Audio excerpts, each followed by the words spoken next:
నిర్మలా సీతారామన్ మరి కొద్దిసేపట్లో బడ్జెట్ ప్రవేశపెట్టాలన్న నేపథ్యంలో ఆర్థిక మంత్రి నిర్మలా సీతారామన్ ఆర్థిక మంత్రి శాఖ కార్యాలయానికి చేరుకున్నారు. కేంద్ర బడ్జెట్ కాసేపట్లో ప్రకటనున్న వేళ స్టాక్ మార్కెట్ లాభాల్లో ట్రేడ్ అవుతుంది. ఉదయం 10 గంటల సమయంలో సెన్సెక్స్ 180 పాయింట్లు పెరగ్గా నిఫ్టీ 40 పాయింట్ల లాభంతో కొనసాగుతుంది.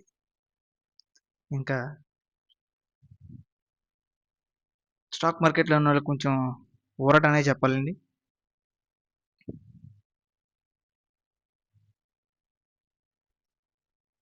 ఆంధ్రప్రదేశ్కి ఈసారి కేటాయింపుల్లో ప్రాధాన్యం ఇస్తున్నారండి. ఆంధ్రప్రదేశ్ కూటమి ప్రభుత్వం ఏర్పడిన తర్వాత కేంద్రం ప్రవేశపెడుతున్న మొదటి బడ్జెట్ బిల్ అండి. దీంతో ఈసారి రాష్ట్రానికి నిధుల కేటాయింపులో ప్రాధాన్యం ఉంటుందని అనుకోవచ్చండి. రాజధాని అమరావతికి బడ్జెట్లో కేటాయింపులు ఉండొచ్చనే అంచనాలు ఉన్నాయి. దీంతో పాటు తిరుపతి, విశాఖపట్నం నగరాలకు కూడా ప్రత్యేక ప్రకటనలు ఉండొచ్చని భావిస్తున్నారండి. బీహార్లో మకానా బోర్డు పప్పుధాన్యాల కోసం 6 సంవత్సరాల ప్రణాళిక ప్రకటించారు. బీహార్లో మకానా బోర్డు ఏర్పాటు చేయనున్నట్లు వెల్లడించారండి. దేశంలో 1.7 కోట్ల మంది రైతులకు లబ్ధి చేకూరుతున్నట్లు మంత్రి నిర్మలా సీతారామన్ తెలిపారండి. ఇది మంచి విషయమేనండి.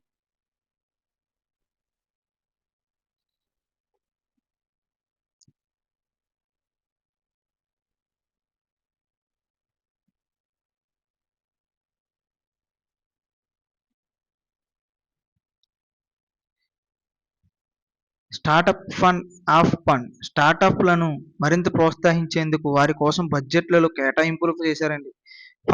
ఫండ్ కింద ఎక్కువ మంది పనిచేసే కార్మికులున్న ఎంఎస్ఏఈలకు ప్రాధాన్యత ఇచ్చారండి. అన్ని జిల్లాల ఆసుపత్రుల్లో క్యాన్సర్ సెంటర్లను ఉపయోగిస్తున్నారండి. మళ్ళీ దేశంలో అన్ని జిల్లాల ఆసుపత్రుల్లో క్యాన్సర్ సెంటర్లను ఏర్పాటు చేయనున్నట్లు కేంద్రం తెలిపారు. వచ్చే 3 ఏళ్లలో దేశవ్యాప్తంగా ఇవి నెలకొల్పుతామని, మరి ఈ వార్షిక సంవత్సరంలో 200 ఏర్పాట్లు చేస్తామని తెలిపారండి. కేసీసీ ద్వారా కిసాన్ క్రెడిట్ కార్డ్స్ అండి. కేసీసీ ద్వారా రుణాలకు 3 లక్షల నుంచి 5 లక్షల వరకు పెంపండి. కిసాన్ క్రెడిట్ల ద్వారా అందజేసే రుణాల పరిమితిని కూడా పెంపొందించారండి. బడ్జెట్లో ప్రతిపాదనలు చేశారండి. ఈ రుణాలకు 3 లక్షల నుంచి 5 లక్షల వరకు పెంచుతామని కేంద్ర మంత్రి తెలిపారండి. గ్రామీణ ప్రాంతాల్లో ప్రభుత్వ స్కూళ్లకు బ్రాడ్బ్యాండ్ సేవలండి. విలేజ్లో ఉండే స్కూళ్లకు డిజిటల్ బోర్డులు, సైంటిఫిక్ ల్యాబ్స్ అన్నీ వస్తాయని చెప్తున్నారండి. 100 జిల్లాలు వెనకబడి ఉన్న 100 జిల్లాల్లో పిఎం ధాన్య యోజన దేశవ్యాప్తంగా ఎంపిక చేసిన 100 జిల్లాల ప్రధానమంత్రి ధాన్య యోజన పథకాన్ని ప్రయోగాత్మకంగా చేపడుతున్నారండి. అధికమంది తెలిపారు. ధాన్యం ఉత్పత్తి తక్కువగా ఉన్న, వ్యవసాయం లాభసాటి లేని 100 జిల్లాల్లో రాష్ట్ర భాగస్వామ్యంతో 1.7 కోట్ల మంది రైతుల జీవితాలను మార్చడం కోసం ఈ పథకాన్ని పెట్టారండి. మారిటైమ్ డెవలప్మెంట్ ఫండ్కు 25,000 కోట్లండి. మారిటైమ్ డెవలప్మెంట్ ఫండ్ న్యూక్లియర్ ఎనర్జీకి మిషన్ ఏర్పాటు దేశంలో కొత్తగా న్యూక్లియర్ ఎనర్జీ మిషన్ ఏర్పాటు చేయనున్నట్లు తెలిపారండి. దీంతో కొంచెం ఉద్యోగాలు వస్తాయని న్యూక్లియర్ సైన్స్ వాళ్ళకి. అంగన్వాడీలకు కొత్త హంగులండి. పోషక 2.0 భాగంగా అంగన్వాడీలో అధునాతన సౌకర్యాలు కల్పించి మరింత నాణ్యతమైన ఆహారం చిన్నారులకు, బాలింతలకు అందజేయనున్నట్లు తెలిపారండి. దేశంలో 5 చోట్ల అంతర్జాతీయ ప్రమాణాలతో కూడిన నైపుణ్య కేంద్రాలను ఏర్పాటు చేయనున్నట్లు తెలిపారు. ఇందులో ప్రపంచ స్థాయి నిపుణులతో శిక్షణ ఇవ్వనున్నట్లు కూడా తెలిపారండి. ఎన్ఐటి, ఐఐటి టైపు ఇలా skill centres national wide open చేస్తామని చెప్తున్నారండి. ఇది వస్తే కొంచెం బాగానే ఉంటుందండి. National institute of food technology ఏర్పాటు చేస్తున్నారండి. బీహార్లో మకానా బోర్డు కూడా ఏర్పాటు చేస్తున్నారు. పాట్నా విమానాశ్రయం విస్తరణ, మరో brown field airport, green field విమానాశ్రయాలు ఏర్పాటు చేస్తున్నారు. పాట్నా ఈసారి జాక్పాటే కొట్టిందండి.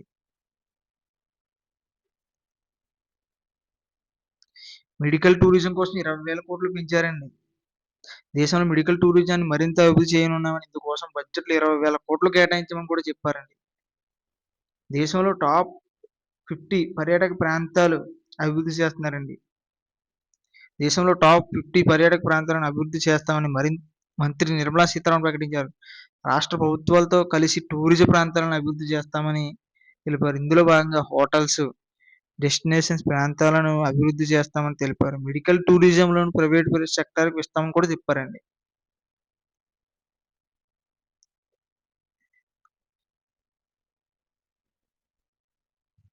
వచ్చే వారంలో కొత్త ఐటీ బిల్ వస్తదండి. సామాన్యులకి ఏమేమి ధరలు తగ్గించనున్నారో అన్నీ వచ్చే వారంలో చెప్దామని అంటున్నారండి. కొత్త ఉడాన్ పథకం 4,00,00,000 మంది విమాన ప్రయాణం అండి. బడ్జెట్‌లో కొత్త ఉడాన్ పథకం ప్రకటించారండి. మరో 126 రూట్లలో విమాన ప్రయాణాలు అందుబాటులోకి తేనున్నట్లు తెలిపారండి. వచ్చే 10 ఏళ్లలో 4,00,00,000 మందికి విమానాశ్రయం ప్రయాణం కల్పించడమే ప్రభుత్వ లక్ష్యం అని మంత్రి నిర్మలా సీతారామన్ తెలిపారు. బీహార్‌లో గ్రీన్ ఫీల్డ్ ఎయిర్‌పోర్ట్‌లకు ఏర్పాటు చేయనున్నట్లు ప్రకటించారండి.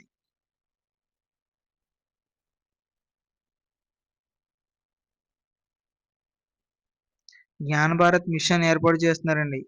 బడ్జెట్‌లో నిధులు కేటాయింపులు తెలిపారండి.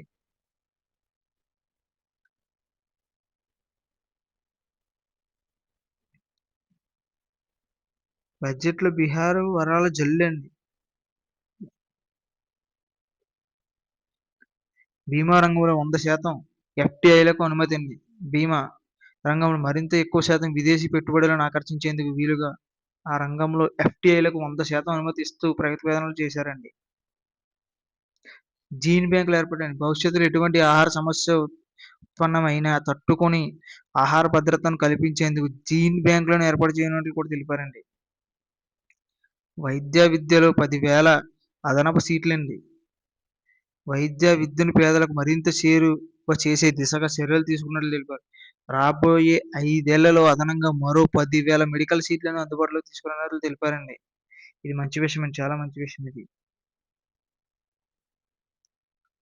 తగనున్న ఎలక్ట్రిక్ వాహనాల ధరలండి. ఎలక్ట్రిక్ వాహనాల ధరలు తగ్గుతున్నాయండి. 6 లైఫ్ సేవింగ్ ఔషధాలను కస్టమ్ డ్యూటీ తగ్గింపండి. విదేశాల నుండి దిగుమతి చేసుకునే 6 రకాల అరుదైన లైఫ్ సేవింగ్ ఔషధాల కస్టమ్ డ్యూటీని తగ్గించారండి. వీటిపై దిగుమతి సుంకాన్ని 5% తగ్గించినట్టు, ట్యాక్స్ 5% తగ్గించినట్టు తెలిపారండి. డ్వాక్రా మహిళలకు క్రెడిట్ కార్డులండి. పల్లెటూరులో ఉండే మహిళలకు బడ్జెట్ తీపి కబురండి అందించింది. డ్వాక్రా సంఘాల మహిళలకు గ్రామీణ క్రెడిట్ కార్డులను అందజేయనున్నట్లు కేంద్ర మంత్రి తెలిపారండి.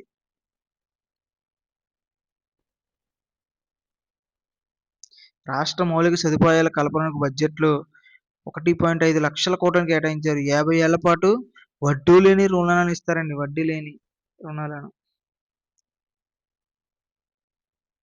TDS, టీసీఎస్‌లో senior సిటిజన్లకు ఊరటండి. మధ్యతరగతిని దృష్టిలో ఉంచుకొని కొత్త పన్ను విధానం ఉంటుందని స్పష్టం చేశారు. సీనియర్ సిటిజన్లకు టీడీఎస్, టీసీఎస్ పరిమితి 50,000 నుంచి 1,00,000కు పెంచారండి. ఇంకా మేడ్ ఇన్ ఇండియా అనే టాయ్స్ కూడా వస్తాయండి. భారత్‌ను టాయ్ హబ్‌గా మారుస్తామని కేంద్ర మంత్రి హామీ ఇచ్చారు. బొమ్మల కోసం జాతీయ ప్రణాళిక రూపకల్పన చేసినట్లు తెలిపారు. దీంతో ఆంధ్రప్రదేశ్‌కు ప్రత్యేకత తీసుకొచ్చే కళాకృత్యాల్లో ఇటుకొప్పక చెక్క బొమ్మలకు ప్రత్యేకత స్థానం ఉంది. తాజా ప్రకటనలతో ఇప్పుడు వాటి విలువ మరింత పెరిగినది. 12,00,000 వరకు నో టాక్స్ అండి. ఎవరైనా 12,00,000 వరకు సంపాదించుకుంటే వాళ్ళకి నో టాక్స్ అండి.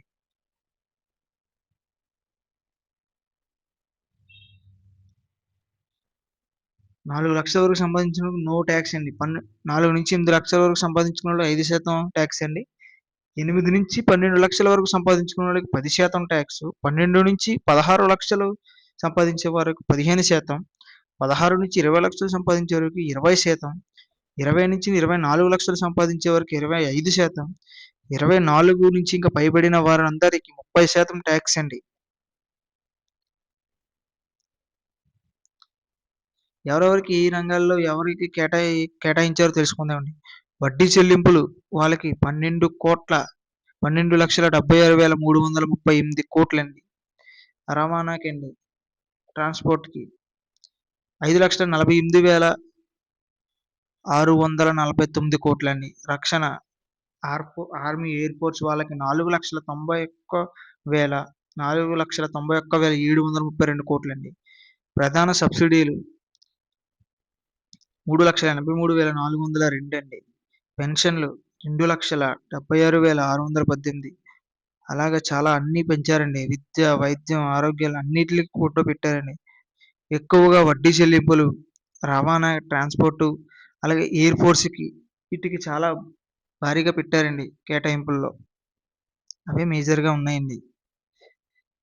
వార్షిక బడ్జెట్ 2025 2026 మంత్రి నిర్మలా సీతారామన్ పార్లమెంట్‌లో ప్రవేశపెట్టి ప్రకటిస్తున్నారు. మోదీ 3.0 సర్కార్ పూర్తి స్థాయి బడ్జెట్ ఇది. రికార్డు స్థాయిలో వరుసగా ఎనిమిదోసారి కేంద్ర ఆర్థిక మంత్రి హోదాలో తెలుగింటి కోడలు నిర్మలా సీతారామన్ లోక్సభలో బడ్జెట్ ప్రవేశపెట్టారు.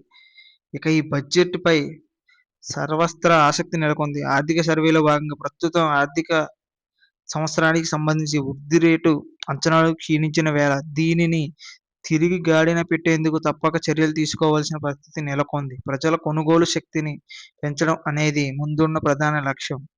దీంట్లో భాగంగా ఈసారి కూడా వేతనజీవులకు ఊరట కలిగిస్తున్నారనే అంచనాలున్నాయి.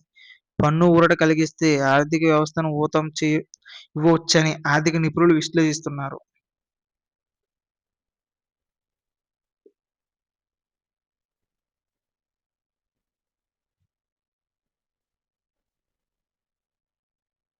ఇదండి 2025 నుంచి 2026 వరకు ఉన్న బడ్జెట్ బిల్లండి. వచ్చే వారం ఏవేవి సరుకుల మీద ఎలా తగ్గుతాయి, ఎలా పెరుగుతుంది, వచ్చే వారం ప్రవేశపెడతారండి.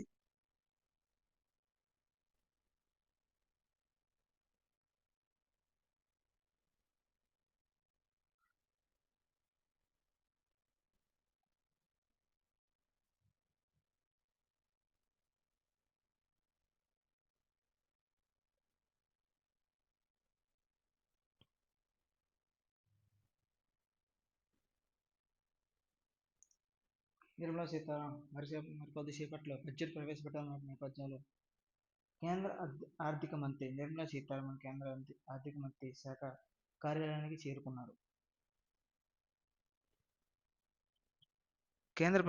కేంద్ర బడ్జెట్ కాసేపట్లో ప్రకటనున్న వేళ స్టాక్ మార్కెట్ లాభాల్లో ట్రేడ్ అవుతుంది. ఉదయం 10 గంటల